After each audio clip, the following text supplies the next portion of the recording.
Hello, everybody. I don't know what happened. I apologize for um,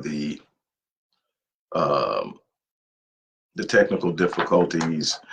So we're going to have two split videos on the Facebook platform.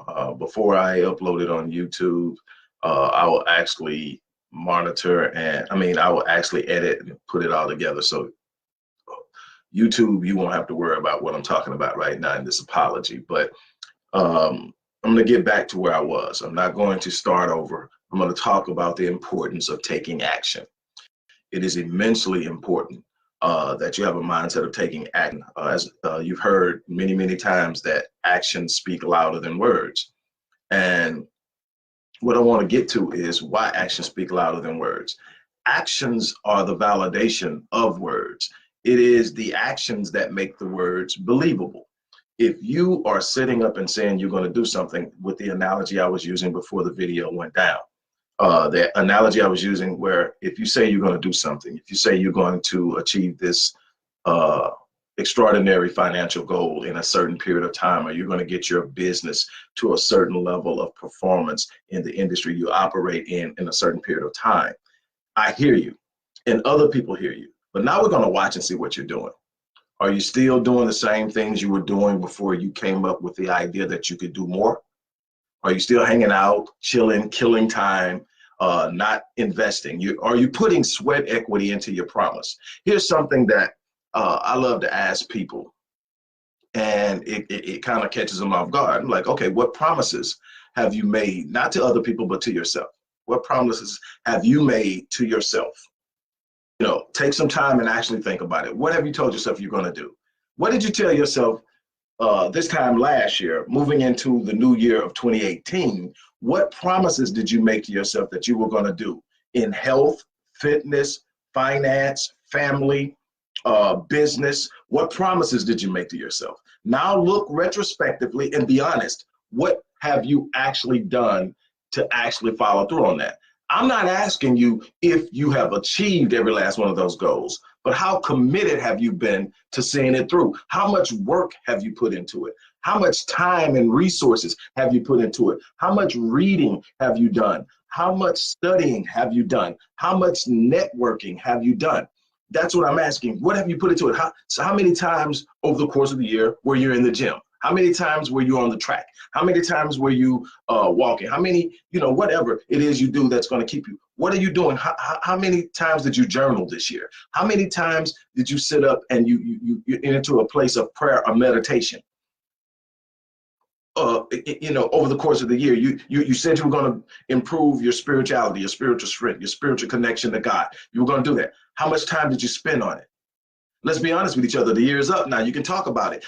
You can't keep looking and saying, "Well, I'll do it tomorrow." The year's up. Did you do it, or did you do it, or did you not? And you got an answer now, because tomorrow's the last day of the year. So you've either done it or you didn't. Here's the problem: when you don't get anywhere in this world in a vacuum. You can hear people talk all day long about being a self-made this, self-made that. The truth of the matter is that's BS.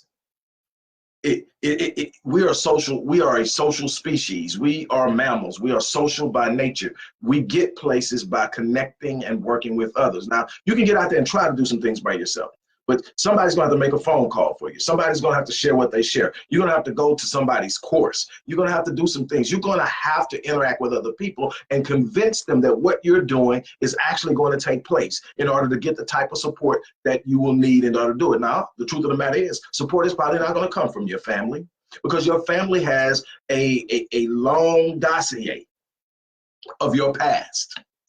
And your family is probably going to judge you based on the dossier.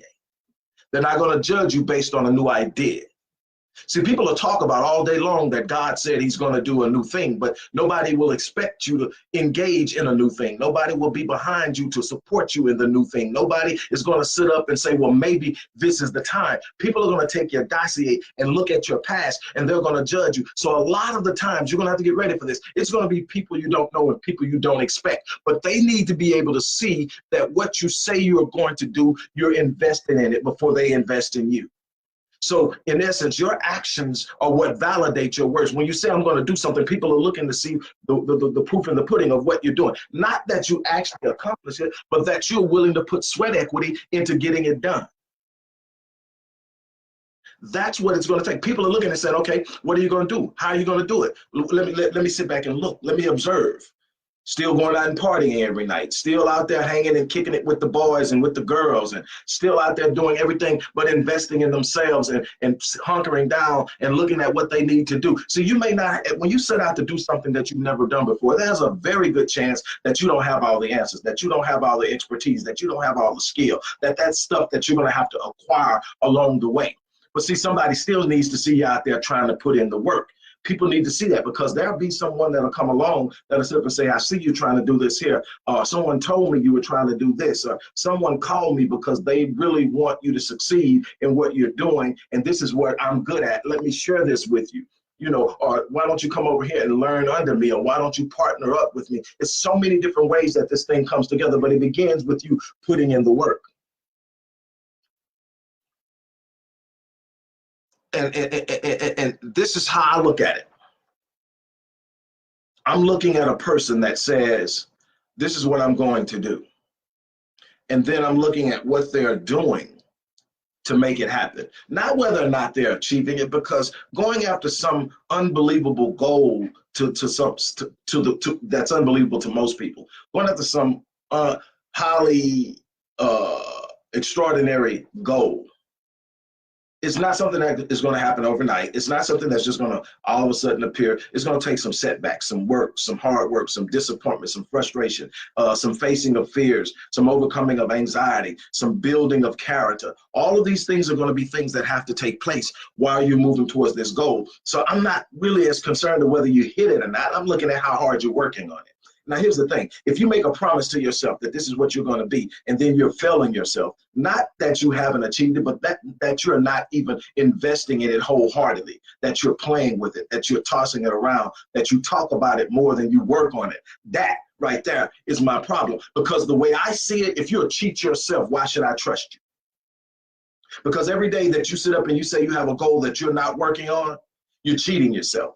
You're robbing yourself of time, one of your most precious resources. When you sit up and say you're going to do something, but you're out doing something that has absolutely nothing to do with it and giving it more force, more energy, and more attention than you're giving your goals, your visions, your dreams, your ideas, your aspirations. Your priorities are out of order. And so you're cheating yourself. Now, if you cheat yourself, why should I trust you? That's the question people who could put you on the way to where you're trying to go are asking themselves. And they're looking and say, why should I trust them? They're cheating themselves. I don't stand a chance. They would waste my time. And that is the problem. You've got to sit up and say, you know what, I'm going after it. Now, here's the thing. Don't sit up and try to figure it out. Don't sit up and try to come up with all the answers to determine whether you're going to do it. Come up with something that's so powerfully forceful in your life, in your emotion, in your feelings, that you just know you've got to go get it. Then make up in your mind you're going to get it, and then become what you need to become to have it. That's how you get it. You don't get what you want, you get what you become. So the wonderful thing about it is that becoming is something you should be doing your entire life. When you leave this place, you should be in the process of becoming something that you're not currently.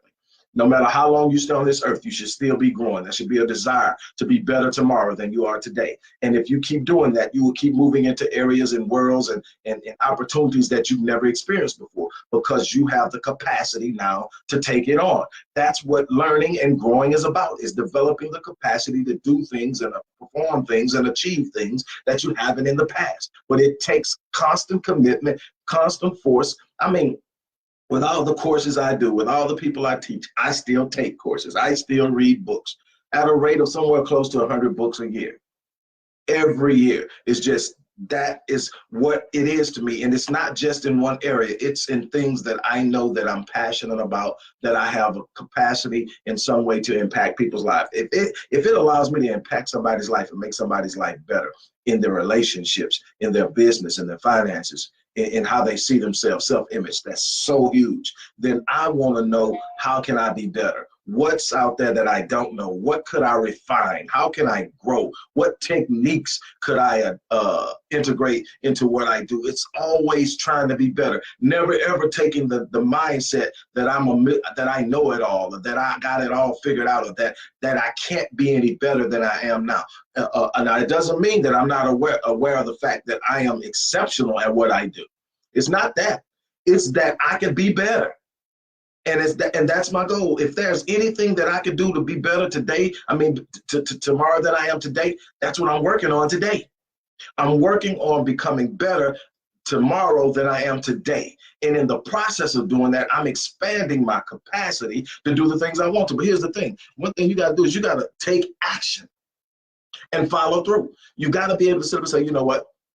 This is who I want to be, because this is what I want to do.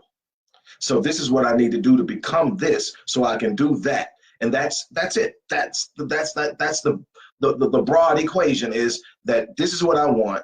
This is the type of person that has it. This is who I am now, but this is who I have to become. And this is the work I'm going to do to get there. And then I'm going to follow through on it. But here's the thing that a lot of people get trapped up on. You're waiting on the perfect timing. There's no such thing as the perfect timing. There's never going to be a perfect time to do anything worthwhile. There's always going to be some challenge in front of you. There's always going to be something that makes you uncomfortable. There's always going to be a risk involved. There are always going to be distractions. You've got to make up in your mind that what you want it so bad that you're going to overcome the distractions, that you're going to overcome the risk, that you're going to overcome the challenges, that you're going to move forward and do everything in this world that you need to do to be what it is you say you want to be, that you will not be stopped. You will not be broken down. You will not be pushed back. You will not relent. And most of all, you will not quit. That's it. You've got to make that. There's no such thing as an opportunity falling into your lap. Even when it looks like somebody just dropped in your lap, it was because you were preparing, you were reading, you were working, you were focused, you were centered, you were making sure you need to do. And out of that, you hear all the time, luck, chances to prepare. The truth of the matter is, it's not luck. It's that I prepared for it. I created a momentum universe. The universe responded to the energy I was emitting by the way I was thinking, by the way I was moving, by the way I was expecting. And the universe brought me what I was demanding of it, because it had no choice. God designed the universe to respond to faith, and faith is revealed in the actions that I am taking, not just in the words that I'm speaking, but in the actions I am taking. And the more faith I have, the more powerful, more influential, the more emphatic the actions, the more massive the actions I take. And massive action is followed by unbelievable, exceptional, and extraordinary results. So I'm moving somewhere, but I can't quit. Quitting is not an option. That's something that we have to make up in our mind, that quitting is not an option for me. Nope, I'm not quitting. I'm not giving up. I'm not quitting. I'm not giving up. So, look. You need to have a clear vision of what it is that you say you want, whether it's a relationship, whether it's I have manifested my marriage. I've manifested business on top of business, over 40 in the last 30 years. I have manifested the ability to write and have my work published in the way of 20 books, over 30,000 articles, over 1,000 scholarly articles, and still writing. I still write freelance work for a number of different businesses through Odyssey Media Group. And that was manifested. That wasn't something that I just sit up and say, I'm going to do it, or that somebody came along. It was, you know what? I have a gift. I love writing. So I'm going to write in ways that I had never thought about writing before. And I made writing sort of lucrative for me. I've got clients that I write for that I've been writing for years. And while I don't do it as much because I'm sinking more and more into TVI, the Visionetics Institute, it's still a way that I write. I still get people contacting me. Hey, are you available? And, some of them find me through platforms that I write for. Others will work with me who have worked with me directly. I've worked with people in Australia. I've worked with people in London, in all over the United States, writing for them. That was something manifested. I decided I was going to do it. Didn't even know what it was. I just sit up and say, hey, I keep hearing freelance writer. So, you think freelance writer, you think about writing for a newspaper, writing for a magazine, but the internet opened up a whole new world of all this content that has to be created almost every day. You know, for every product that is on the internet, there has to be a product description. For every website on the internet, there has to be an about us page and a bio page, all this stuff. Somebody's writing that. For people who want to promote their websites, I have done literally thousands of articles on addiction alone for treatment centers and their websites. But it all started because I said, I'm going to do this. I'm going to create this thing that I can do and actually enjoy it. And then I'm going to learn about things in the industry that I deal with. I deal with addiction. So now I get to research and write about it, get paid to do the research. It's just thinking, but see, I had to put in the work. Nobody was just going to pop up and say, man, we hear you write pretty good. Let's give this a shot. People discovered me as I wrote. And when I first started out, I wasn't getting paid a whole lot. It was like, you know, shoot, I'm gonna have to write a whole bunch of stuff to make everything work around here. But I didn't quit. And then as I began to run into people, people started to actually fall off of platforms that I was writing on and find me on the internet, because every time I wrote something that had my name in the byline or whatever, it was giving power rankings to my name on Google. So it became, after a while, it became easy to find me. You Google my name, I pop up. And so now people can find me when they Google me and email me directly, get with me off the platform and pay me directly, no middle person. And I still, some platforms I love writing for because of the connectivity, and I get paid good anyway. And I don't have to worry about getting stiffed and people not paying and going through all that. But it's all that. I'm talking too much about that. But what I'm trying to get you to understand, I manifested it. I manifested the books. I manifested the businesses. I manifested my marriage. I mean, but what it was when I manifested my marriage, I had an idea. It was more than an idea. It was a reality of what my wife would look like, what her voice would sound like, how she would respond to me, how she would talk to me, her loyalty, her dedication, all of those things that matter to me so much.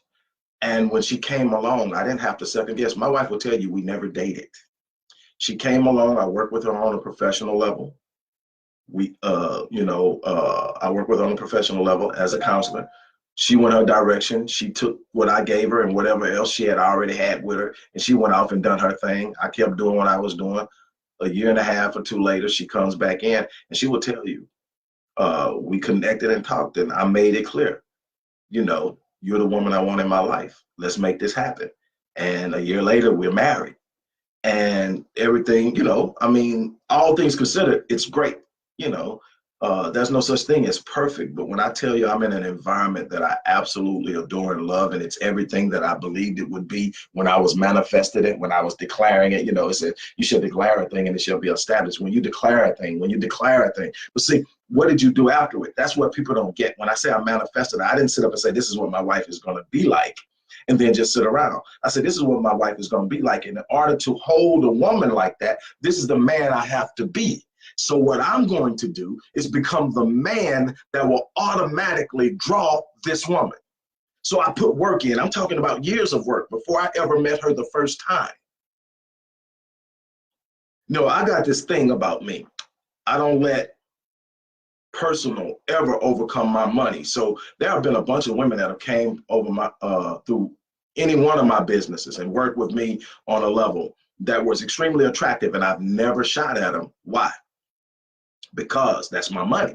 So when she came to me based on what I do in the area of dealing with, different issues. So on a counseling level, so that's how I dealt with it. But I'm looking at her the whole time and going, this is her. And so I'm going like, why would she come this way? Because there's no way I'm crossing that line. And so I knew it, but I had to say, okay, well, maybe this was just an introduction. Maybe we both have some growing to do. I know I still have work. So she went away, I went my way, and I went back to work. I said, this is who I need to be. And it wasn't about trying to prove anything to her. It was about understanding you can't demand a 10 when you're constantly producing 5s. And that's something we consistently want. We want this big thing over here, but we're operating down here and we want this. You can't consistently have this when you're here.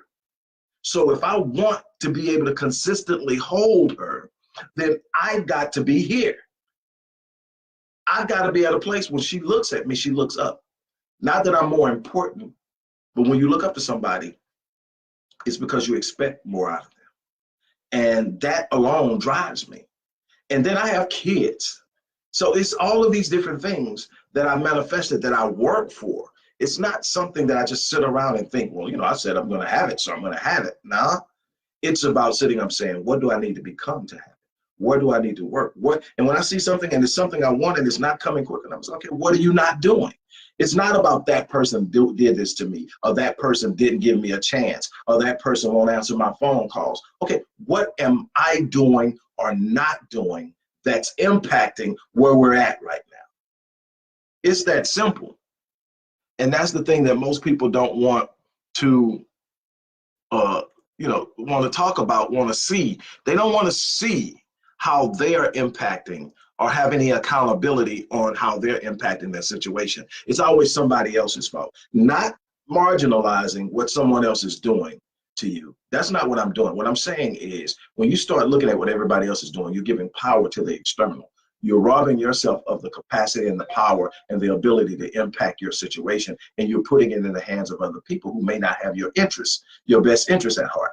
You sit up and you look at what everybody, I don't care about discrimination when it comes to me deciding what I'm going to do. I don't care about the things as a Black man that I face on a daily basis in a world that is functioning off a racial caste system. Why? Because that's a reality that I'm simply going to have to deal with. I don't get to ask somebody to release that, stop that, or get it out of my way. I'm going to have to operate and overcome it. I'm going to have to be so darn good that that no longer matters. And that's what it's about. It's about sitting up and having a high demand, not on everybody else, but on myself. And that's the same thing you've got to do. You got to sit up and say, you know what, this is what I want. How much am I willing to invest in having it? That's the thing. How much are you going to invest in what you say you want? How far are you willing to go? The distance you're willing to go to get what you want is massive. It's huge. And you can sit up and say you want something all day long. You can sit up and talk about what it is, what you want and how you want it and all this stuff like that. And you can daydream all you want to. You want to turn that daydream into a reality, you're going to have to invest. You're going to have to commit. You're going to have to be willing to go the distance. You're going to have to be willing to take some bumps and bruises. You're going to have to be willing to be lied on. You're going to have to be willing to be talked about, laughed at. You're going to have to be willing to look up and see that some of the people that you want to ride with you aren't willing to ride with you. And you're going to have to still be committed to doing what it is that you say you're going to do, no matter what. None of it is going to be easy, but oh, it's so rewarding. That's what I'm talking about. I'm talking about sitting up there and deciding absolutely nothing is going to stop me from being what I need to be, from doing what I need to do, from having an impact on this world that leaves an imprint. That is my goal. All the other stuff falls in line. The money, the situations and all that falls in line when you decide that you're going to have a massive impact on the world, that you're going to help someone in some way. You're going to change lives in some way. When you make up in your mind that you're going to be so influential in the world around you, everything else takes care of itself because you're bringing value to the world around you. You're bringing value to your marketplace. You're bringing more than simply a mouthpiece. I was talking to my wife the other day, and then I'm gonna get off. I was talking to my wife, was it yesterday or the day before yesterday? And we were talking about, how some people are just gonna sit up and look at you and judge you and see you in one way or another. Primarily, like I said before, because they have your dossier. They know what you've done in the past, and so they're judging you based on that. You're currently rising and doing things. They can't even see that. They just know, I've got this dossier. They haven't added any of the new stuff you've done to the dossier. They just have the dossier. And anytime that you're sitting up around them, they will pull the dossier out and they will begin to read from it. You remember when you did this? Hey man, you remember when you did that? This is, you never really did that very well. you know this, you know, and you're looking up and they have every negative thing they want to throw at you. And you're going to have to realize, hey, maybe this is not the person that's going to go with me. Maybe this is not the person that can speak into my life. Maybe this is not the person that will validate. Maybe and you got to be okay with that. You got to know, I'm doing this because I'm going to have an impact on the world. I'm going to be somebody that's going to do something that's going to make sure that the world is a better place when I leave it than when I found it. And that's the ultimate goal. When you bring value to the marketplace, the money will take care of itself. The opportunities will take care of itself. The situations and the things will come. But if you put the money first, if you put the things first, you may get it, because, you know, money is a real simple equation. Bring value, know how to present the value, do it at quality, and you will be able to make money. But if you put money first, you'll drive yourself nuts. You'll be empty, and you will not get the fulfillment or have the impact. Matter of fact, it'll be a very empty world, and people won't even view you in a way that's in a positive light. They'll see you as a person that's self-absorbed, overly invested, narcissistic, or whatever, because it's all about you. But when you start to look up and say, you know what, I'm going to do something, you know, people will tell you, they come to me in my inbox and I talk to them, I share with them. Some people I've worked with for years, and maybe they were a client in the past, but now they're just somebody that knows if I need I need some. Sometimes it's not even about advice. Sometimes it's just somebody saying, hey, you got this. And you'll be surprised how hard it is for people to tell you that. People want you to operate within the scope or the sphere of their own personal beliefs. They want you in the parameters or the boundaries in which they've set for their own lives. And when you're talking about doing things outside of those boundaries, it makes them uncomfortable. And it's very difficult for them to say, I believe you can do it. You got it.